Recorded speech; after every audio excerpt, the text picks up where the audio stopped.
Hello friends, मेरा नाम मोनू और आप देख रहे हैं सिल्वर लाइट एजुकेशन। तो चलिए शुरू करते हैं आज की क्लास को। आज की क्लास में हम डिस्कस करेंगे class 9 chapter number first exercise number 1.2। जी हाँ दोस्तों, आज हम गणित का अध्याय 1 प्रश्न नंबर 1.2 सॉल्व करने वाले इस वीडियो में। तो चलिए शुरू करते हैं आज की इस क्लास को। दोस्तों, आज की इस क्लास का फर्स्ट क्वेश्चन आपके स्क्रीन पे आ गया होगा। देखिए, फर्स्ट क्वेश्चन क्या कहता है, state whether the following statements are true और फॉल्स, जस्टिफाई योर आंसर।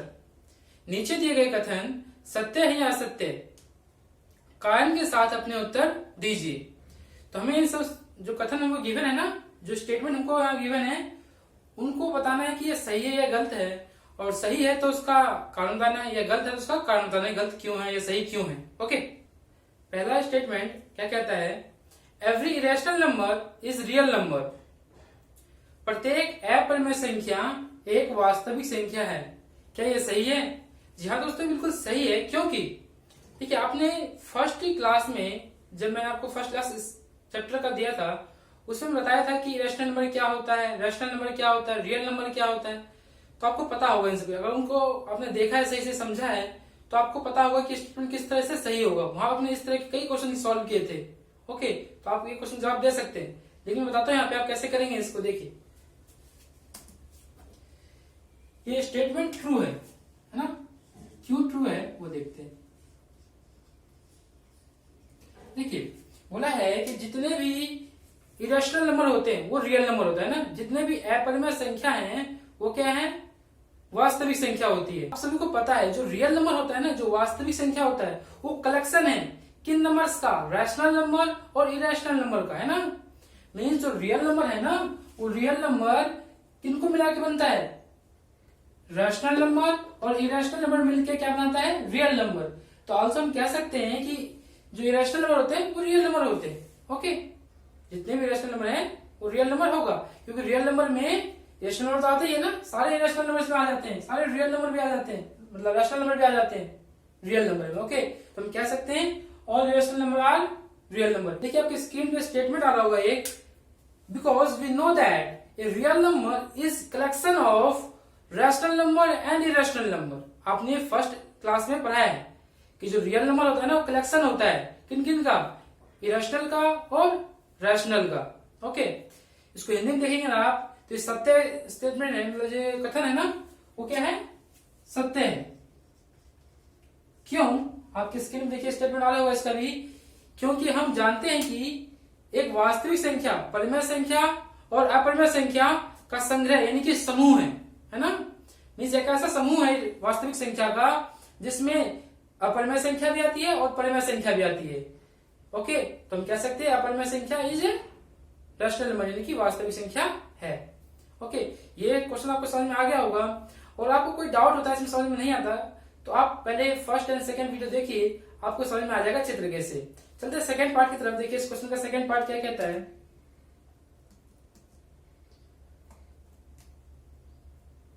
देखिए, every point on number line is of the form of root m where m is natural number. संख्या रेखा का प्रत्येक बिंदु रूट एम के रूप का होता है, जहां एम एक प्राकृतिक संख्या है। देखिए क्या कह रहा है इस स्टेटमेंट में, कि जो संख्या रेखा होता है ना, जो नंबर लाइन होता है हमारा, उस पे जितनी भी संख्या होती है, जितने भी नंबर्स होते हैं, वो सभी रूट एम के फॉर्म का होता है। मीन्स जो हमारा नंबर लाइन है ना, इस पे जितने भी डिजिट होते हैं, यहाँ पे इस पे डिजिट होते हैं, यहाँ पे पॉजिटिव होता है, इधर नेगेटिव होता है, नेगेटिव वैल्यू होता है, यहाँ पे पॉजिटिव होता है ना। यहाँ पे ऋणात्मक होता है और यहाँ पे धनात्मक होता है। लेकिन हमें क्या कहना है, इस पे जितने वैल्यू होती है ना, यहाँ पे जितनी वैल्यू इस पे होती है, वो सब के सब रूट एम के फॉर्म का होता है, जिसमें एम जो नहीं है, एम है क्या, नेचुरल नंबर।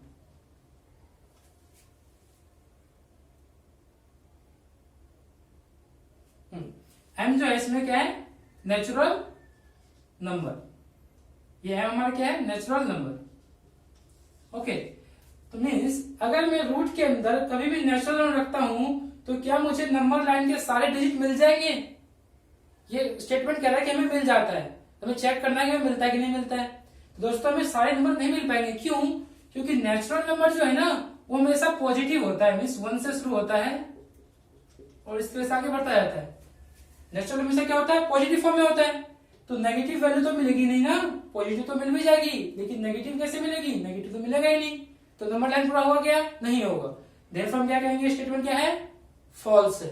ये कथन असत्य है, क्योंकि हमें ऋणात्मक वैल्यू तो मिलेगी ही नहीं अगर मैं नेचुरल नंबर डालता हूं m की जगह। तो ओके, कभी रूट की वैल्यू नेगेटिव में आती नहीं है।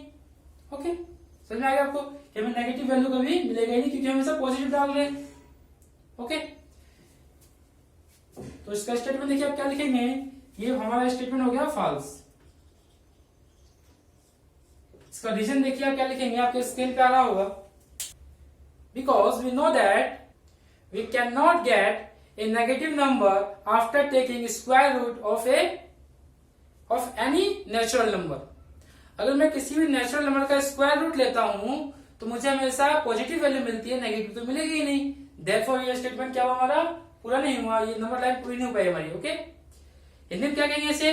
कथन क्या हमारा असत्य है, क्योंकि हम जानते हैं कि किसी प्राकृतिक संख्या के वर्गमूल लेने के बाद हमें ऋणात्मक संख्या नहीं मिल सकती। ओके, हमें ऋणात्मक मिलेगा ही नहीं और हमारा जो संख्या रेखा है वो पूरा कभी होगा नहीं।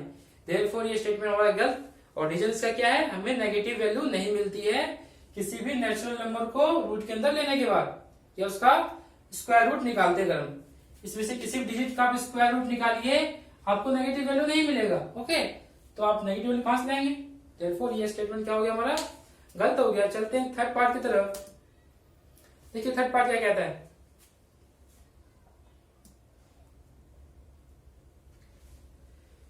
Every real number is an irrational number। प्रत्येक वास्तविक संख्या एक अपरिमेय संख्या है। देखिए अभी हमने फर्स्ट पार्ट में पढ़ा था कि जितने भी इरेशनल नंबर होते हैं ना वो क्या होता है? रियल नंबर होता है। लेकिन यहाँ उसका उल्टा है, बोला every real number is irrational number. जितने भी वास्तविक संख्या है ना वो अपरिमेय संख्या होते हैं। लेकिन ये स्टेटमेंट क्या सही होगा? दोस्तों ये स्टेटमेंट हमारा गलत हो जाएगा। क्यों गलत होगा? देखिए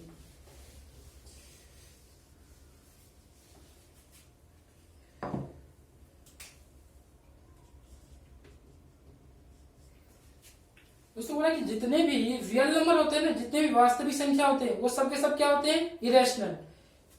मान लीजिए ये बॉक्स बनाया मैंने एक और ये एक बॉक्स बनाया। ओके, ये है रियल नंबर का बॉक्स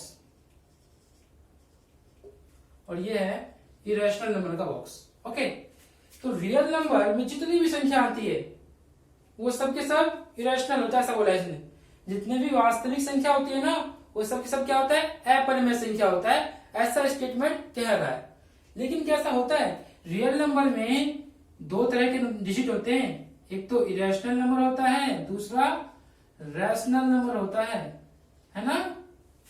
इरेशनल भी होता है, रैशनल भी होता है, बट ये स्टेटमेंट क्या कर रहा है? सिर्फ इरेशनल होता है।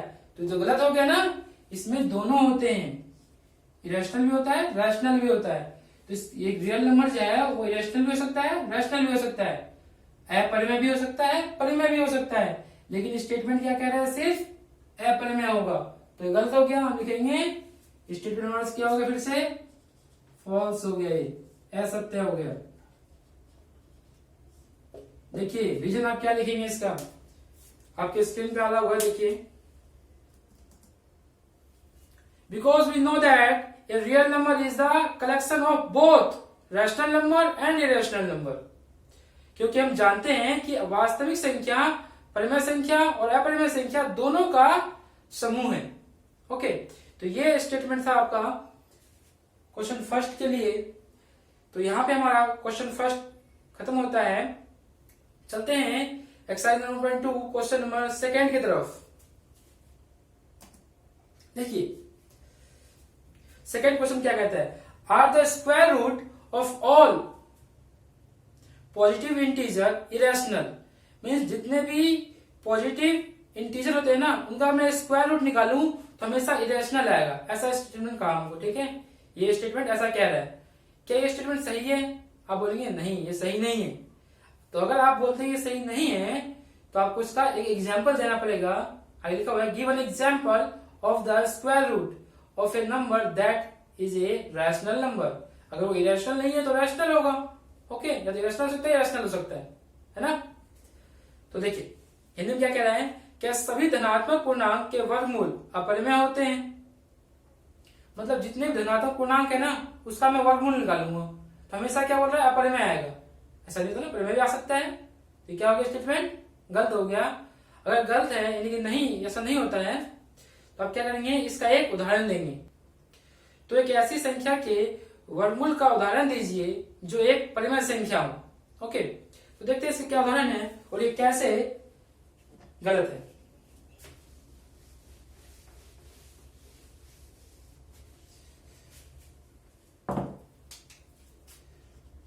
देखिए क्वेश्चन नंबर 2 में क्या है, क्या कि जितने भी पॉजिटिव इंटीजर होते हैं ना, पॉजिटिव इंटीजर, जितने भी धनात्मक पूर्णांक होते हैं,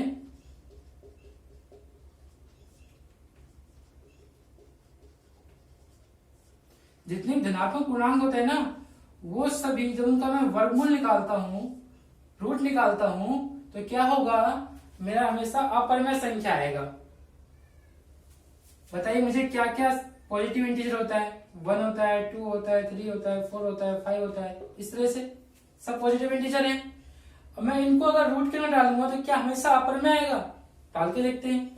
मैंने 1 को डाला, सबसे पहले 1 डालूंगा, आंसर 1 आता है। 1 क्या है, परिमेय है, अपरिमेय है।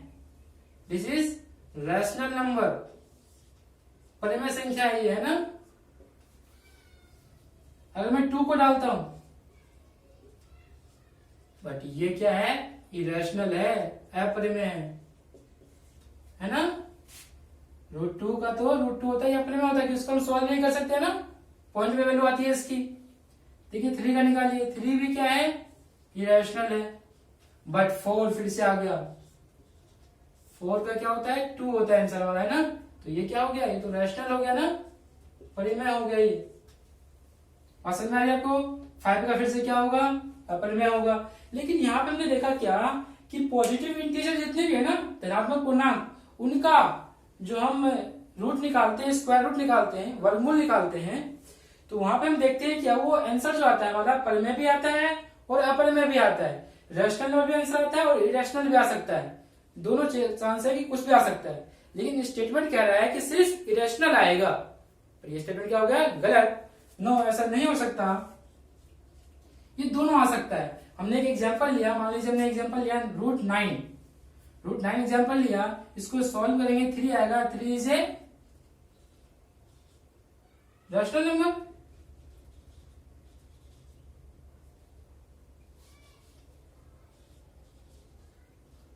Rational number, okay.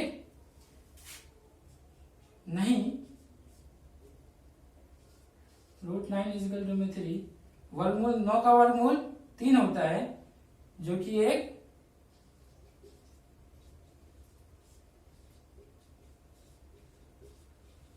परिमेय संख्या है। ओके,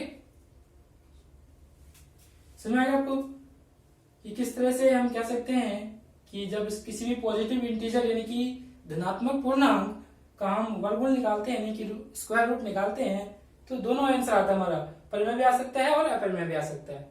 ओके, तो ये था आपका क्वेश्चन नंबर 2। चलते हैं लास्ट क्वेश्चन की तरफ, क्वेश्चन नंबर 3 की तरफ।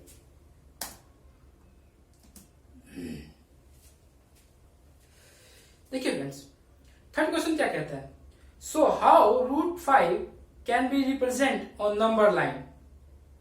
दिखाइए कि संख्या रेखा पर √5 को किस प्रकार निरूपित किया जा सकता है। तो आपको नंबर लाइन यानी कि संख्या रेखा पर √5 को दिखाना है कि कहां पर होता है।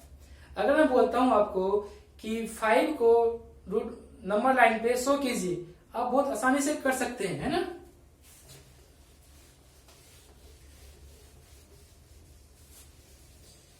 अगर मैं आपको कोई नॉर्मल डिजिट देता हूं जैसे कि 5, 2, 3, अब बोलता हूं नंबर लाइन पे इसको शो कीजिए, तो आप बड़े आसानी से कर देंगे। अगर मैं आपको बोलता हूँ 5 शो कीजिए, आप बोलेंगे 1 2 3 4 5, ये हमारा 5 हो गया, है ना। आप यहाँ से काउंटिंग कर लेंगे तो ये हमारा 5 हो गया आंसर, बोल देंगे। मैं बोलूंगा -2 को 100 कीजिए, आप यहाँ ले लेंगे माइनस कीजिए, है ना, बोल देंगे ये हमारा आंसर हो गया। लेकिन यहाँ पे हमें क्या कह रहा है कि √5 को 100 कीजिए, इस नंबर लाइन पे कहाँ पे आएगा, है ना। तो मुझे ये बताइए कि √5 का आंसर क्या होता है, 2 पॉइंट समथिंग होता है ना, क्योंकि हमें पता है √4 का वैल्यू कितना होता है, 2 होता है। और इसका अगर मैं आगे लेता हूं, जैसे 3 किसका आंसर होता है, √9 का होता है। तो 2 3 के बीच में आ रहा है √5, 4 और 9 के बीच में आ रहा है 5, मीन्स इसका आंसर भी इन दोनों के बीच में ही होगा, मीन्स 2 और 3 के बीच में कहीं पर √5 आएगा। बात समझ में आ रहा है आपको कि √5 कहाँ होगा, 2 और 3 के बीच में होगा। क्यों, हमने देखा कि 2 किसका आंसर है, 4 का, 3 किसका आंसर है, 9 का, है ना। और 9 और 4 के बीच में कहीं ना कहीं 5 आता है, और वो किसके पास है, 4 के पास है कि 9 के पास है। तो हमने देखा कि वो जो हमारा √5 है वो 4 के पास है, तो हमारे काम का ये डिजिट आ गया यहाँ से। और क्या काम क्या है अभी देखते हैं आगे हम।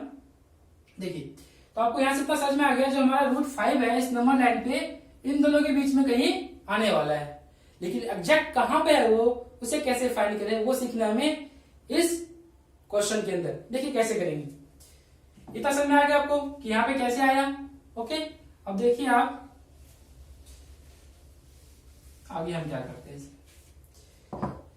सबसे पहले क्या कीजिए, आप एक नंबर लाइन बनाइए,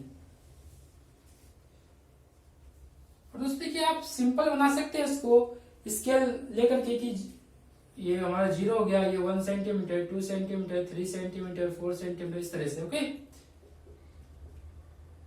इन सब की जरूरत नहीं है, ऐसे मैंने बस दिखा दिया आपको, ठीक है ना।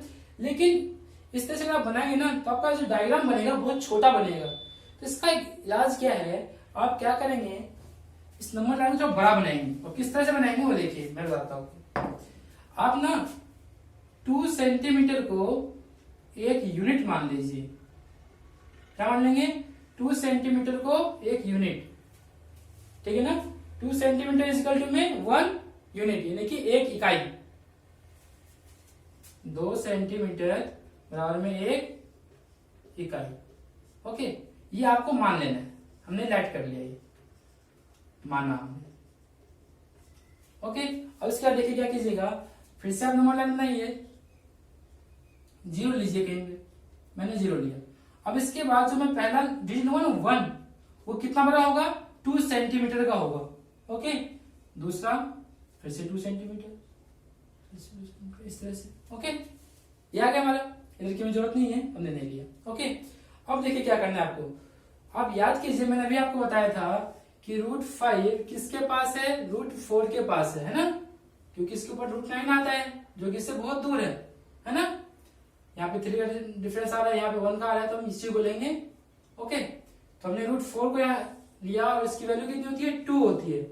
तो आपको ये ध्यान रखना है कि जो इसके नियरेस्ट स्क्वायर रूट है ना, जो इसका पास का वर्गमूल है, उसका जो आंसर है ना, वो आपको इसका बेस लेना है। मीन्स 2 आंसर है ना, तो आपको जो फर्स्ट लाइन इसके ऊपर खींचनी है, यहाँ पे फर्स्ट लाइन बनाना है, वो 0 से 2 तक खींचना है। यहाँ ये 2 यूनिट का लिया हमने, कितने का लिया है, 2 यूनिट का लिया है। ओके, क्यों लिया 2 यूनिट का, क्योंकि इसके नियरेस्ट 4 आता है, √4। ओके, तो हमने 2 लिया। ओके, यहां देखिए इसके बाद क्या करना है आपको। इसके बाद जो 2 जहां पे खत्म हुआ नहीं, यहां पे आपको एक 90 का एंगल ड्रॉ करना है। आपको प्रकार से ड्रॉ करना आता है। ओके, इस तरीके से आप बना सकते हैं, और इसको इससे मिला दीजिए। हमारे पास स्केल प्रकार में है यहाँ पे, तो मैं काम चला रहा हूँ, बोर्ड पे कैसे चलाऊंगा उसको। ओके, तो ये आपका बन गया 90। अब क्या कीजिएगा आप, देखिए अब प्रकार को आप एक यूनिट को लिए, 1 यूनिट, ना कि 1 सेंटीमीटर। 1 यूनिट कितना है हमारा, यहां से यहां तक है, यानी कि 2 सेंटीमीटर का 1 यूनिट लिया ना हमने, इतना खोल लिया, और यहां रख करके इस पे 8 लगा दीजिए। ओके, इस बिंदु, इस पॉइंट पे रख करके इस पे हमें 8 लगाना है। आगे समझ में आपको, इस पॉइंट को इस पॉइंट से मिलाइए, मिला दिया। ये लेंथ, ये कितना नंबर लाइन है पता है आपको? इस लाइन की लेंथ कितनी है?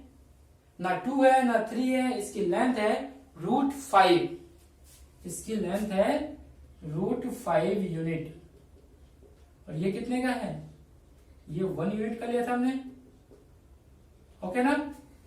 ये लेंथ हमारा हो गया 2 यूनिट का, ये हो गया 1 यूनिट का। और मैं कहता हूं जो आपका नया लेंथ आया है ना, ये √5 यूनिट का होगा। आप चेक कर सकते हैं कि √5 का है या नहीं। कैसे है वो मैं आपको बता देता हूँ। देखिए यहाँ तो समझिए, पहले आप एक स्टेटमेंट देख लीजिए यहाँ पे, ये √5 का अगर है तो मैं, अगर मुझसे कोई बोलता है कि 6 सेंटीमीटर का 6 को डिनोट करो नंबर लाइन में, क्या करता हूँ 0 से 6 पे आग लगा करके निकाल देता हूँ ना। तो आप इसको क्या कीजिए, प्रकार लीजिए और यहाँ रख के इतना बड़ा खोल लीजिए। जितनी लाइन है ना उतना बड़ा आपको प्रकार खोलना है और इसको नीचे घुमा देना है। ये जहां भी टच करता है इस लाइन को, यही पॉइंट आपका क्या है? √5। मीन्स इस नंबर लाइन पे √5 कहाँ पे है? इस पॉइंट पे है, 2 के जस्ट बाद। ओके, √5 आ रहा है। तो इस तरह से आप √5 को शो कर चुके हैं नंबर लाइन के ऊपर। अब मैं आपको बताता हूं कि ये √5 का लेंथ कैसे है। आप कैसे डिसाइड करेंगे कि √5 ही है ये? तो देखिए, इस यहाँ पे आपको एक ट्रायंगल दिख रहा होगा, ये ट्रायंगल, इसका नाम दीजिए, मैंने नाम दे दिया इसका ABC। आपको दिख गया triangle ABC? In triangle ABC, in triangle ABC में देखिए, यहां मैं क्या पाइथागोरस लगा सकता हूं? बिल्कुल लगा सकता हूं, क्योंकि ये क्या है 90 एंगल बनाया था हमने। यहां लिखूंगा मैं h² इजिकल टू में b² प्लस p²। लिख सकते हैं इसको। h मीन्स क्या होता है? कर्ण, हिंदी वालों के लिए कर्ण है ना, ये कर्ण का स्क्वायर, आधार का स्क्वायर प्लस लंब का स्क्वायर। ओके, तो यहां पर समझ में आ रहा होगा कि कर्ण क्या है। कर्ण ये होता है। कर्ण हमें निकालने के √5 आता है कि नहीं आता, चेक करना ना। तो निकाल के देखते हैं। इसका नाम देते हैं AC का स्क्वायर। आधार कितना है? OB, AB है ना, 2 यूनिट का है तो 2 का स्क्वायर। और लंब कितने का है? 1 यूनिट का, तो 1 का स्क्वायर। 2 का स्क्वायर 4, 1 का स्क्वायर 1, यहां से आ गया 5। यहाँ पे है AC का स्क्वायर। स्क्वायर वहां से आके क्या बनता है? रूट में कन्वर्ट होता है। तो हम क्या लिखेंगे? AC इजिकल टू में √5। प्रूव हो गया। जो AC है वाला कितने का है? √5 का है। तो इस तरह से आप किसी भी इरेशनल नंबर, यानी कि जो √5 हो गया, √2 हो गया, √3 हो गया, उनको आप नंबर लाइन पे शो कर सकते हैं। आपके एग्जाम्पल में अगर √2 और √3 जिसे आपको नंबर लाइन पे शो करके दिखाना होगा, तो दोस्तों मैं बताता हूँ आपको वहां पे क्या करना है। आपको जो √2 है और √3 है, उस केस में जो मैंने यहाँ पे 2 यूनिट लिया है ना, आपको 1 यूनिट लेना होगा। क्यों? √2 के पास कौन सा आता है? √1 आता है। इसके पास भी √1 आएगा। क्यों? √4 भी आ रहा है ना, यहाँ पे √4 भी आ रहा है, या √1 भी आ रहा है। ओके, लेकिन देखिए √3 है ना आपका, ये आपका इसका स्पेशल केस होता है। क्या? इसको आपको लेना है √2 के ऊपर। यहीं से अगर मैं √2 का बनाता हूं तो कैसे बनाऊंगा? एक नंबर बनाऊंगा, उस पे 0 लिया, 1 लिया, 2 लिया, 3 लिया। क्या है? यूनिट है। मैंने यहाँ पे लाइन खींचा 1 यूनिट का, 1 यूनिट का लाइन खींच लिया। ओके, अब आपको यहाँ पे 90 का एंगल बनाना है। ओके, बना दिया। फिर से यहाँ पे क्या करना है? 1 यूनिट का आर्क लगाना है। हमेशा यहाँ पे जो ये आर्क लगेगा ना, ये हमेशा 1 यूनिट का ही लगेगा। ओके, कभी आपको 2 यूनिट का नहीं लगाना है। ये हो गया आपका, इसको इससे मिला दीजिए। मिलाने के बाद फिर से प्रकार को ऐसे खोलिए और ऐसे घुमा दीजिए। ये 1 था हमारा, और ये पॉइंट जो आया हमारा यहाँ, ये क्या है? √2 है। अब आपको अगर √3 बनाना है तो कैसे बनाएंगे? आपको जो ये लाइन गिवन है ना, ये लाइन, इस लाइन को आगे बढ़ाना है। इस लाइन पे, इस पॉइंट के ऊपर एक 90 का एंगल ड्रॉ करना है। ओके, ड्रॉ कर लिया। ये लाइन अलग जा रहा है, ये लाइन अलग जा रहा है। ओके ना। अब आपको क्या करना है? इस पे फिर से 1 यूनिट का आर्क लगाना है। इस पॉइंट को इससे मिलाना है और इसको इस बार खोल के घुमा देना है। तो ये पॉइंट जो आपका आएगा ना, ये क्या आएगा? √3 आएगा। तो यहां से मैंने आपको √2 और √3 का भी हिंट दे दिया है कि किस तरह से आप इसको ड्रॉ करेंगे। और आप प्रूव भी कर सकते हैं कि ये आपका √2 है और ये √3 है, सेम इसी तरीके से। ओके, तो यहां पे आपका ये एक्सरसाइज खत्म होता है। लेकिन एक्सरसाइज खत्म करने से पहले मैं आपको बता दूं कि आपके लिए ये 2 क्वेश्चन है जो घर से आपको करके लाना है, √3 और √2 का। ओके, आपके स्क्रीन पे आ गया प्रैक्टिस क्वेश्चन के नाम पे कि √2 और √3 आपको किस तरह से सॉल्व करना है, और बाकी क्वेश्चन जो आप करवाए गए उनकी प्रैक्टिस कीजिए ताकि आपके लिए एक्सरसाइज आसानी से हो सके। ओके, तो मिलते हैं नेक्स्ट क्लास में इसके नेक्स्ट एक्सरसाइज 1.3 के साथ। ओके।